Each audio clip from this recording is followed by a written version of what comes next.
الحمدللہ رب العالمین والعاقبۃ للمتقین والصلاۃ والسلام علی سید الانبیاء والمرسلین بسم اللہ الرحمن الرحیم واللہ خیر الرازقین۔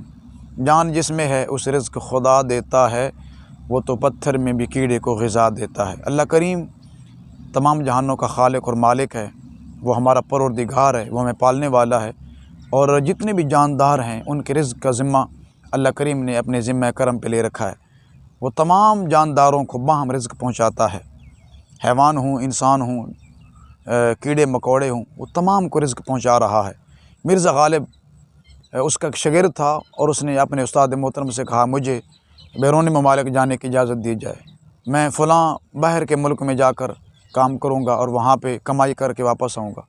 اور مرزا نے اپنے شاگرد کو بہت سمجھایا اور اس نے کہا یہیں پہ محنت کرو، اللہ کریم تمہیں یہیں پہ رنگ لگائے گا اور تیری محنت کا تجھے ثمر مل جائے گا۔ تو اس نے جب اس کی ایک نہ سنی تو مرزا نے کہا کہ وہاں کے خدا کو میرا سلام کہنا۔ تو شاگرد بڑا پریشان تھا، اس نے کہا جناب یہ کیسے ہو سکتا ہے کہ وہاں کوئی اور خدا ہے اور یہاں اور؟ ہمارا تو عقیدہ ہے کہ خدا تو ایک ہے، وہاں بھی اور یہاں بھی وہی ہے۔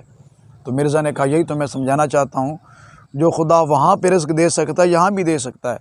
اپنا عقیدہ پختہ رکھو، خدا کی ذات پہ بھروسہ رکھو، وہ تمہیں رزق دے گا اور تمہاری جھولی یہاں بھی بھر سکتا ہے۔ جان جس میں ہے اس رزق خدا دیتا ہے، وہ تو پتھر میں بھی کیڑے کو غذا دیتا ہے۔